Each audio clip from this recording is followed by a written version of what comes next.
అయితే ఇదే సారమైతే ఇది ఒక్కటే చెప్పి ఊరుకోవచ్చు కదా అంటే ఇది ఒక్కటి అర్థం కావడానికి ఇన్ని చెప్పాలి. అందుకే ఈ శ్లోకంలో చెప్తున్నాడు, స్వస్వకర్మ రతాయేతే మయ్యర్ప్యాఖిలకారిణ మత్ప్రసాదాత్ స్థిరం స్థానం యాంతితే పరమం రూపా. స్వస్వకర్మ రతాయేతే, వారి వారి కర్మములయందు వారు నిష్ఠులై ఆ కర్మను ఆచరిస్తూ, మయ్యర్ప్యాఖిల కారణ, అఖిల కారణుడనైన నాయందు, అంటే పరమాత్మ అంటేనే సమస్తము కారణమైన వాడు అంట. సమస్తము కారణము అంటే ఈ పని చేయడానికి శక్తి కూడా ఆయనే, ప్రేరణ కూడా ఆయన, అది తెలుసుకోవాలి.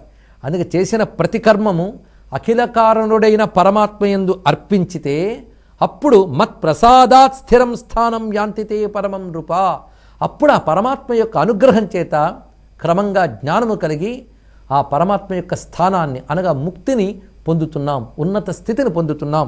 ఇది మొత్తం సారభూతమైన శ్లోకం. ఇది ఏ మతం వారికైనా విశ్వజనీయమైన ఒక అద్భుతమైన ఉపదేశాన్ని ఇచ్చింది భారతీయ సంస్కృతి. స్వస్వకర్మ రతాయేతే మయ్యర్ప్యాఖిలకారిణ మత్ప్రసాదాత్ స్థిరం స్థానం యాంతితే పరమం రూపా. వారి వారికి విధింపబడిన కర్మలను అఖిల కారణుడైన నాయందు అర్పించినటువంటి భక్తులు నా అనుగ్రహం చేత తరించి స్థిరమైన సౌఖ్యాన్ని, ముక్తిని పొందుతున్నారు సుమా. ఇతి తే కథితో రాజన్ ప్రసాదాత్ యోగ ఉత్తమ సాంగోపాంగ సవిస్తార అనాది సిద్ధో మయా ప్రియా. అద్భుతమైన శ్లోకం మరొకటిది. ఓ ప్రియమైన వాడా, భగవంతుడి మన మీద ప్రీతి ఉంటేనే ఉపదేశం. వరేణ్యుడు అలా భగవత్ ప్రీతి పాత్రుడు. ఆ కారణం చేతనే ఓ రాజా, ఓ ప్రియమైన వాడా, నీకు నేను చెప్పినది ఉత్తమ యోగము. ఇది అనుగ్రహంతో నీకు చెప్పాను. ఈ యోగాన్ని కూడా సాంగోపాంగంగా సవిస్తారంగా చెప్పాను. అంటే విస్తారంగా చెప్పాడు. ఆ యోగానికి కావలసిన అంగములేమిటి, ఉపాంగములేమిటి, అంటే సాధనలేమిటి, అది కూడా చెప్పాను. కానీ జ్ఞానము, దాని సాధనలు, ఇదంతా నీకు విస్తారంగా చెప్పాను. ఈ జ్ఞానము నీకు కొత్తగా నేను చెప్తున్నది కాదయ్యా, ఇది అనాది సిద్ధ, ఇది అనాది సిద్ధమైన జ్ఞానము, దాన్ని నీకు వివరిస్తున్నాడు.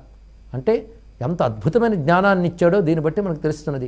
ఇప్పుడు చెప్తున్న యోగము అనాది సిద్ధం ఒకటి, సాంగోపంగంగా చెప్పాడు, విస్తారంగా చెప్పాడు. ఈ యోగాన్ని నువ్వు నిరంతరం ధారణ చెయ్యు, రక్షించుకో. ఇది చాలా గొప్ప విషయం. భగవత్ సాధన నిరంతరం మన మనస్సులో పెట్టుకొని దాన్ని రక్షించుకోవాలి, సాధనను రక్షించుకోవాలి. ఆ మాట గట్టిగా చెప్తున్నాడు. యుంక్ష్వ యోగం మయా క్షాతం నాక్షాతం కస్యచిన్ నృప గోపయైనం తతసిద్ధిం పరాం యాస్యనుత్తమాం. దీన్ని రక్షించుకో, సాధన చేయి. రక్షించడం అంటే సాధన చేయి. ధర్మో రక్షిత రక్షిత అంటారు.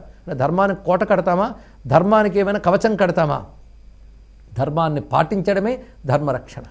అందుకు ఈ యోగాన్ని పాటించు, దీనితో నువ్వు సిద్ధి పొందుతావు సుమా, అత్యుత్తమైన పదాన్ని పొందుతావు అని బోధించాడు మహాగణపతి అని చెప్తున్నాడు వ్యాస భగవానుడు గణేశ పురాణంలో. మొత్తంగా ఇప్పటి వరకు గణేశ గీత పూర్తి చేసి గణేశ గీత యొక్క ప్రత్యేకతను వివరిస్తున్నాడు. ఎప్పుడైతే ఈ గణేశ గీత విన్నాడో వరేణ్యుడు వెంటనే భగవద్ అనుగ్రహం చేత ఈ జ్ఞానాన్ని మనస్సులో నిలుపుకొని క్రమంగా విరక్తుడై సాంసారిక సుఖములన్నీ పరిత్యజించి ఏకాంతవాసానికి వెళ్ళి ఈ యోగంలో నిలిచి మోక్షాన్ని పొందాడు. సోపి కైవల్యమాప్నోతి యథా యోగి తథైవ సహా. ఇది దివ్యమైనటువంటి గణేశ గీత.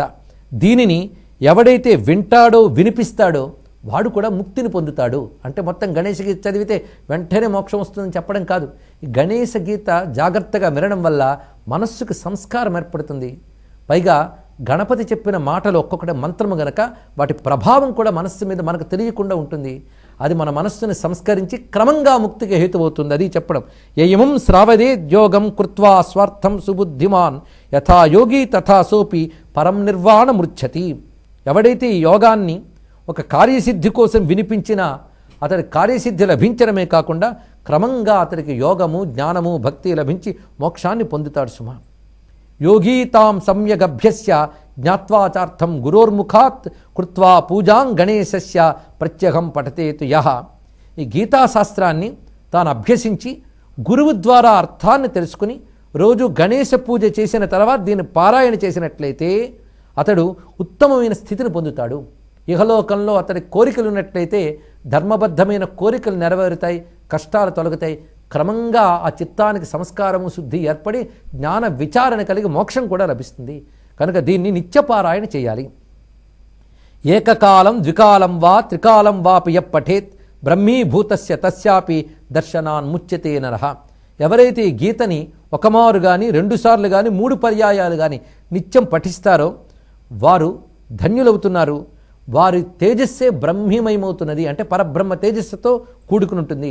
వారిని దర్శించిన వారు కూడా తరించిపోతారు సింహ.